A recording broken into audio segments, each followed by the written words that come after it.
Benarkah hukum Islam itu kejam dan terbelakang? Banyak orang yang menyangka demikian. Kita akan bahas itu.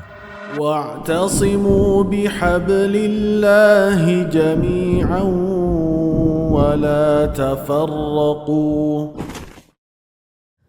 Assalamualaikum warahmatullahi wabarakatuh. Sebelum membahas apakah hukum Islam itu kejam dan terbelakang, maka harus diketahui bahwa hukum Islam itu sendiri cakupannya seluas dunia ini. Semua hal yang dilakukan manusia tercakup dalam hukum Islam. Artinya, perbuatan manusia sejak bangun tidur sampai tidur lagi adalah bagian dari ruang lingkup hukum Islam. Hukum Islam sendiri terbagi menjadi ubudiyah atau ibadah yang meliputi pembahasan tentang bersuci, sholat, puasa, zakat, dan seluruh detailnya yang luas. Kemudian ada pula pembahasan tentang muamalah yang mencakup semua jenis transaksi ekonomi dan hukum perdata secara umum yang dilakukan oleh manusia dengan segala macam bentuknya. Juga ada pembahasan tentang hukum munakahat yang mencakup semua hal tentang hukum keluarga atau hukum privat dalam istilah saat ini. Kemudian setelah itu ada juga pembahasan tentang ijtihad dan kehakiman. Barulah kemudian di paling akhir pembahasan kita temukan tentang hukum pidana dan jihad. Jadi kalau pertanyaannya adalah apakah hukum Islam itu kejam dan terbelakang? Maka tentu tidak mungkin kita bilang bahwa hukum bersuci, berwudu, sholat, zakat, menikah, bertransaksi adalah hukuman yang kejam dan terbelakang. Justru itu semua adalah aturan lintas zaman yang dipakai hingga sekarang dan tetap relevan hingga kapanpun dengan beberapa penyesuaian sesuai tuntutan kondisi zaman tentunya. Yang biasanya diasumsikan sebagai hukum yang kejam dan terbelakang biasanya adalah hukum pidana yang notabene adalah hanya secuil dari hukum Islam itu sendiri. Hukum pidana sendiri hanya satu bab di antara banyak sekali pembahasan fikih atau pembahasan hukum Islam. Jadi pertanyaan yang benar adalah, benarkah hukum pidana itu kejam dan terbelakang? Jangan kemudian diumumkan dan digeneralisir seolah hukum Islam secara umum, sebab itu tidak nyambung. Nah sekarang mari kita bahas tentang hukum pidana Islam yang cuma secuil dari hukum fikih ini tadi. Secara umum, sanksi pidana dalam Islam dapat dibagi menjadi dua, yaitu hudud dan takzir. Hudud adalah hukuman-hukuman atau sanksi-sanksi yang sudah ditentukan dalam Al-Quran dan hadis secara spesifik bentuknya dan tata caranya bagaimana. Sedangkan takzir adalah hukuman yang ditentukan berdasarkan putusan hakim atau aturan negara. Nah, porsi terbesar pembahasan hukum pidana adalah pada bagian takzir ini atau hukuman yang ditentukan berdasarkan putusan hakim dan aturan negara. Bagian ini mencakup semua jenis pelanggaran yang tidak disebutkan sanksinya dalam Al-Quran dan hadis. Pelanggaran lalu lintas misalnya, pelanggaran administrasi, penipuan, pemalsuan dokumen, wan prestasi dalam akad, dan hampir seluruh kasus pelanggaran itu masuk dalam kategori hukuman takzir, baik itu dari segi hukum pidana maupun perdata. Ini berarti undang-undang yang berlaku di Indonesia dan di dunia secara umum yang mana sanksinya ditentukan sendiri oleh hakim atau pemerintah adalah hukum yang diakui oleh hukum Islam sebagai jenis hukuman takzir. Nah, ketika misalkan contohnya ada pemalsuan dokumen negara, kemudian pelakunya dipenjara sekian tahun, kemudian atau ada penipuan, lalu pelakunya dipenjara sekian tahun, kemudian ada kecelakaan lalu lintas misalkan, kemudian disanksi dengan sanksi tertentu, ada yang ditahan, ada yang denda dan seterusnya. Banyak sekali. Itu semuanya sebenarnya adalah hukum Islam. Bisa kita sebut sebagai hukum Islam karena Islam mengakomodir itu.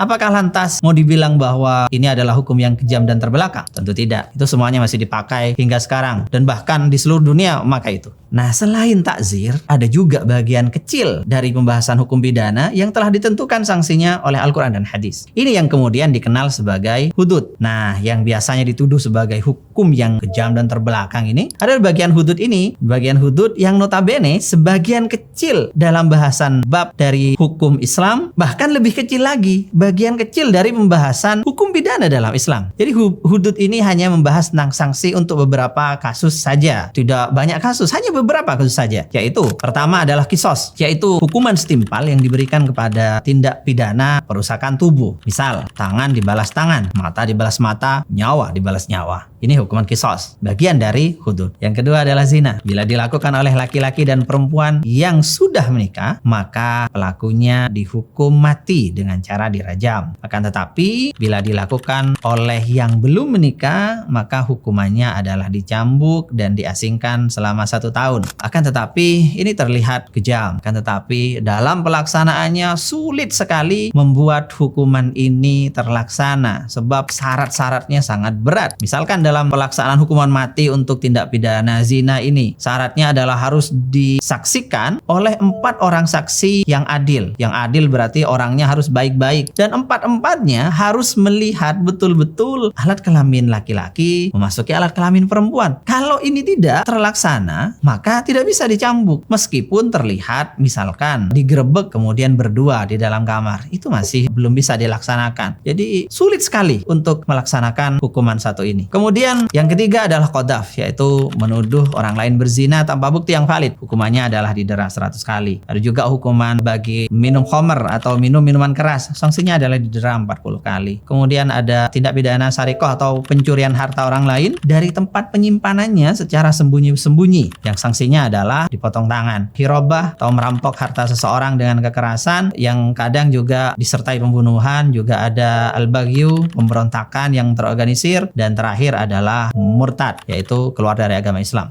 Nah, hanya itu saja hukuman hudud yang seringkali dibahas sebagai hukuman yang kejam dan terbelakang. Namun sebelum kita membahas apakah hukum pidana Islam yang hudud itu tadi kejam atau tidak, maka sekali lagi harus diingat bahwa permasalahan-permasalahan di atas hanya secuil dari permasalahan fikih. Entah ada berapa ribu masalah fikih yang dibahas dalam naungan hukum Islam, dan itu sama sekali tidak menjadi polemik yang berarti. Tetapi beberapa orang sayangnya hanya fokus pada segelintir masalah hudud tersebut yang bisa dihitung dengan jari, lalu menggeneralisir bahwa hukum Islam itu kejam. Ini bukanlah cara pandang yang fair dalam memandang hukum Islam, sebab sama sekali tidak proporsional. Kemudian, apakah sanksi hudud tersebut kejam? Jawabannya tidak mudah sebenarnya. Kita tidak bisa menjawabnya secara hitam putih. Jawabannya tergantung pada apa bandingannya dulu. Kalau misalkan potong tangan dalam pidana pencurian dibandingkan dengan hukuman penjara 1 tahun, maka oke lah, hukuman potong tangan memang terasa lebih kejam. Tetapi kalau bandingannya misalkan dengan pasal 365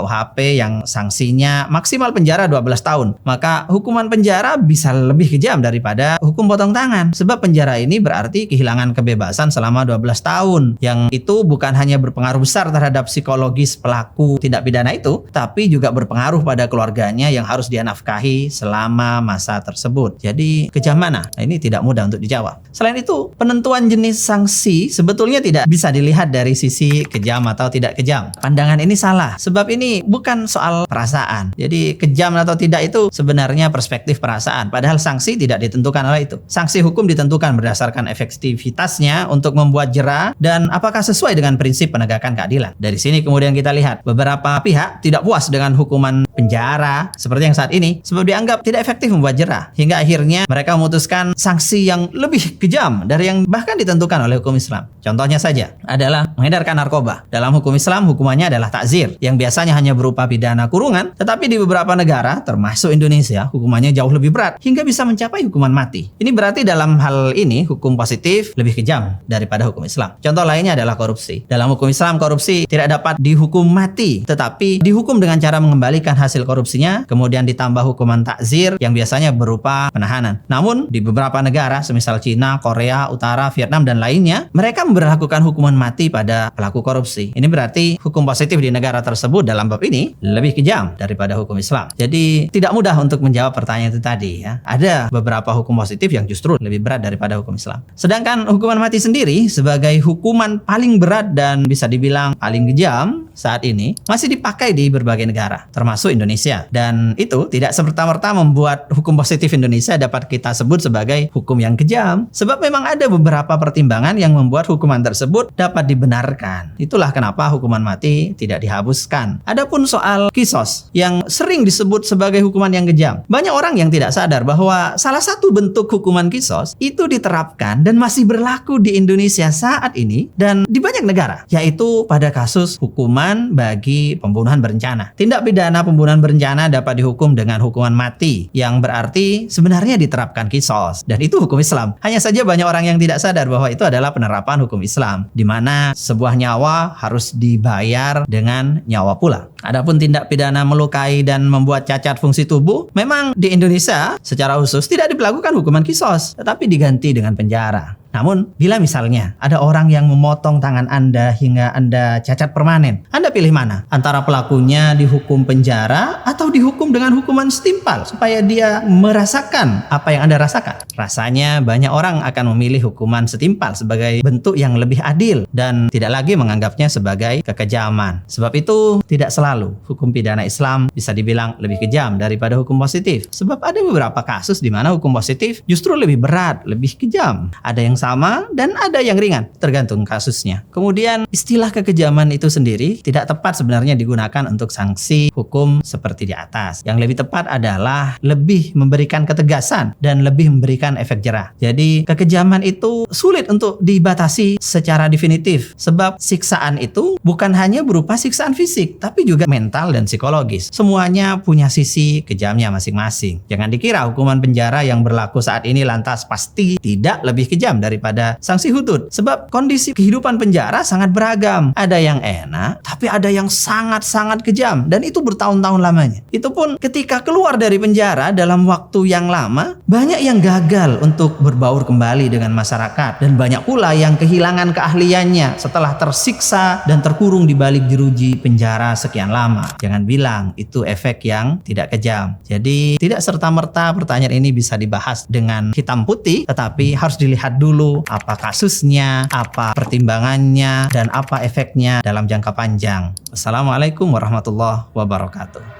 واعتصموا بحبل الله جميعا ولا تفرقوا